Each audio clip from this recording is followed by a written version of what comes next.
High বন্ধুরা, আমার আরেকটি নতুন ব্লগে তোমাদেরকে স্বাগত জানাই। সবাই কেমন আছো?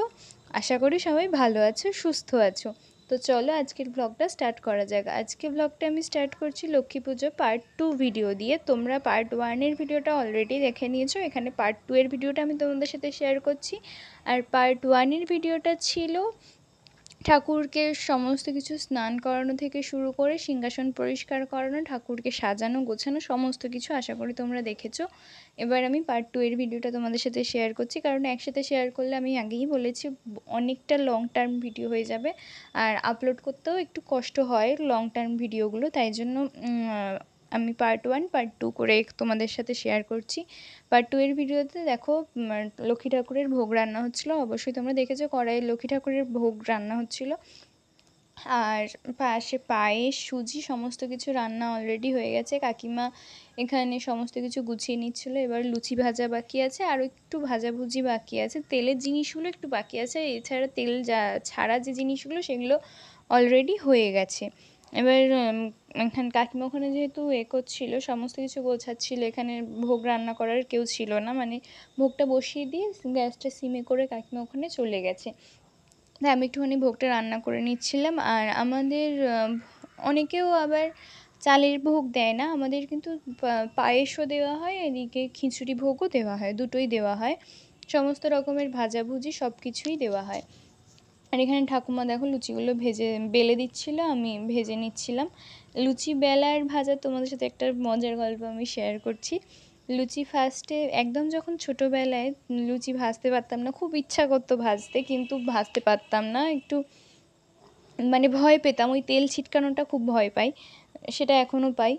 তাই জন্য ওই দূর থেকে, তখন তো আর অতটা বুঝতাম না, তখন সবাই বলতো হ্যাঁ তেলের কাছে নিয়ে গিয়ে লুচি তেলের কাছে নিয়ে গিয়ে লুচি তাহলে তেলটা ছিটকাবে না। তখন ভাবতাম ওই তেলের কাছে নিয়ে গিয়ে ছেড়ে যদি আবার হাতে ওই তেলটা উঠে আসে, ওই জন্য দূর থেকে লুচি কড়ায় ছুঁড়ে দিয়ে আমি রান্নাঘর থেকে বেরিয়ে পালিয়ে যেতাম। মানে কড়াই লুচি ছেড়ে দিয়ে মানুষ আর রান্নাঘরে নেই, এইরকম একটা অবস্থা। আর একটা গল্প তোমাদের সাথে শেয়ার করি। আমি যখন একদম ছোট ঠিক নয়, ক্লাস 3-4 এরকম পড়ি, তখন আমার মা আমাকে রান্নাঘরে ঢুকতে দিত না। আর আর আমাদের রান্নাঘরে আমি হাতও পেতাম না, একটু উঁচু মতো আমি হাত পেতাম না। আমি আমার মাসির বাড়িতে যেতাম, মাসির বাড়িতে গিয়ে টুল নিয়ে মানে গ্যাসের ওইখানটাতে উঠতাম, একটা ছোটো মতো টুল ছিল মাসির, ওই টুলটাতে দাঁড়িয়ে আমি রান্না করব। মাসির তো একটাই ছেলে, মাসির মেয়ে নেই, মাসির মেয়ের খুব শখ, তাই জন্য মাসির কাছে গিয়ে থাকতাম যখন, মাসিকে খুবই উৎপাত করতাম। মাসি প্রথম আমাকে হাতে ধরিয়ে গ্যাস জ্বালানো শিখিয়েছে, চা করা শিখিয়েছে, এগুলো সমস্ত কিছু মাসির কাছ থেকে শেখা। আর এখানে দেখো আমি তোমাদের সাথে কথা বলতে বলতে গোপালকে সাজানো হয়ে গেছে। আর গোপালের দেখো মুকুটটা এতটাই বড় যে ওর থেকে ওর মুকুটটাও বেশি বড় হয়ে গেছে, তাই জন্য একটা প্রবলেম হয়ে গেছিলো কি, চুল দিয়েও মুকুটটা বসানো যাচ্ছিল না, আর চুল ছাড়াও ওর মুকুটটা ওর মাথায় একদম ঢুকে যাচ্ছিল, মানে ওর মাথাটা ভারী হয়ে যাচ্ছিল এরকম একটা। তারপরে দেখো কাকিমা এখানে আলপনা দিয়ে নিচ্ছে, আর আমি এলাম একটুখানি নিচে তোমাদের নিচে কী সব রান্না হচ্ছে সমস্ত কিছু দেখাতে। আমাদের মেনলি রান্না হয় খিচুড়ি ভোগ আর লাবড়া।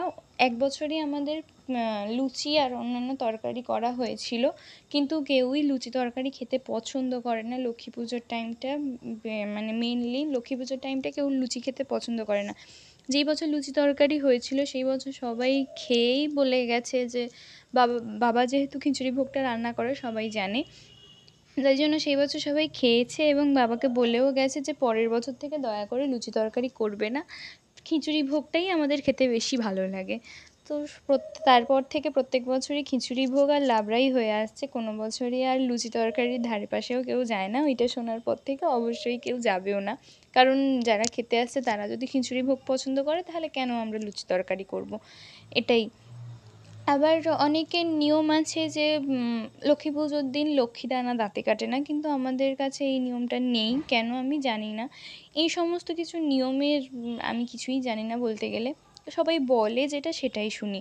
আর এখানে দেখো সমস্ত কিছু রেডি করা আছে, চাল ডাল বিভিন্ন ধরনের সবজি। লাবড়াতে তো অনেক সবজি লাগে, এই বছরের সবজির মানে কাটার ধারে পাশে আমি আসতে পারিনি, কারণ তোমরা পার্ট 1 ভিডিওতে সেটা আমি তোমাদের সাথে শেয়ার করেছি। সবজি কাটার ধারে পাশে আমি আসতে পারিনি, কারণ লক্ষ্মী ঠাকুরের সিংহাসন পরিষ্কার করতে আর গোপালের সিংহাসন পরিষ্কার করতেই আমার সমস্ত সময় চলে গেছে। দেখো কথা বলতে বলতে আমি রেডি হয়ে গেছি, আর আমি এখানে কাকিমার থেকে শাড়ি পরেছিলাম। শাড়ি তো পরতেই হবে, লক্ষ্মী পুজো বলে কথা। আর এই যে কানে গলার সেটটা দেখছো, এইটা আমার নিজে থেকে বানানো, নিজে বানিয়েছি, নিজে সেটটা বানিয়েছিলাম। সবার নাকি খুব পছন্দ হয়েছে, সবাই বলেছে। আর তোমরা অবশ্যই কমেন্ট বক্সে জানিও আমার লুকটা কেমন হয়েছে।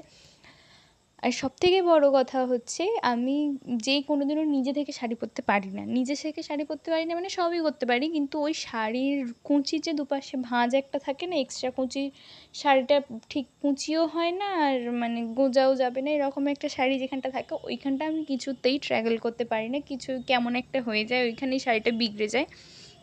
ওইখানটা আমি কিছুতেই পরতে পারি না, ওইখানটা প্রত্যেকবার দিদিভাই হেল্প করে দেয়। আর এই আজকে আমি শাড়ি পরেছিলাম, তাও আবার 8 পৌরে করে শাড়ি পরে কুঁচি করেছিলাম, তাও একা একা। এইটা আমার কাছে খুব বড় মানে ছিল যে আমি একা একা শাড়ি পরতে পেরেছি, কারোর হেল্প ছাড়া, একটু কারোর হেল্প ছাড়া একা একা শাড়ি পরতে পেরেছি। মানে দেখো পুজো আমাদের শুরু হয়ে গেছে, মানে ঠাকুরমশাই সমস্ত কিছু যেগুলো বাকি ছিল সেগুলো গুছিয়ে নিচ্ছেন, কারণ পুজো লাগবে 7:44-এ। ঠাকুরমশাই একটু আগেই এসেছিলেন, ততক্ষণ সমস্ত কিছু গুছিয়ে নেওয়া হচ্ছিল। আর এখানে দেখো চিনি শাঁখ বাজানোর জন্য উৎপাত করছিল, ও নাকি শাঁখ বাজাবে, ও তো শাঁখ বাজাতে পারে না। সবাইকে দেখেছে, ও সবাই মুখে দিয়ে কিছু একটা করছে, আওয়াজ বেরোচ্ছে, ও সেইটাই করতে চাইছে কিন্তু পারছে না। আবার ওপর দিয়ে ধুনোটা একটু জানলায় রাখা ছিল, ধুনোর ধোঁয়াটা ঘরের ভিতর আসছে বলে ও তো ধুনোর ধোঁয়া বলতে পারে না, ও বলছে কি ধুলো উঠছে, কি ধুলো উঠছে, ধোঁয়াটাকে ধুলো বলে। তারপরে ঠাকুরের আরতি শুরু হয়ে গেছিলো, আর আরতির সময় নাকি লক্ষ্মী ঠাকুরের আরতির সময় শাঁখ বাজাতে আছে, ঘণ্টা কাঁসর বাজাতে নেই। লক্ষ্মী দেবী খুব একটা আওয়াজ পছন্দ করেন না। তোমরা সবাই পঞ্চপ্রদীপের তাপ নিয়ে নাও, আর সবাই ভালো থেকো, সুস্থ থেকো। আর এখানে সমস্ত কিছু রান্না হয়ে গেছিলো, খিচুড়ি, লাবড়া, চাটনি, পায়েস, মিষ্টি, এটাই আজকের মেনু ছিল। দেখো সমস্ত কিছু রান্না হয়ে গেছে। এর মাঝখানে আমি একবারও রান্নার জায়গায় যেতে পারিনি। মাঝখানে একবারই গিয়েছিলাম, একটুখানি শাকটা নেড়ে দিয়ে চলে এসেছি। আর এত ব্যস্ততার মাঝে আমি খাওয়া দাওয়ার ক্লিপসটা মাত্র 2বারই নিতে পেরেছিলাম, কারণ সমস্ত কিছু খেতে দিতে হচ্ছিলো। সবাই সকাল থেকে প্রচুর কাজ করেছে, সবাই খুব ক্লান্ত, তাই জন্য খেতে দিতে দেওয়া হচ্ছিলো। আর আজকে অনেক রাতই হয়ে গেছিলো। আজকে এই পর্যন্তই, পরের দিন দেখা হচ্ছে। টাটা বন্ধুরা।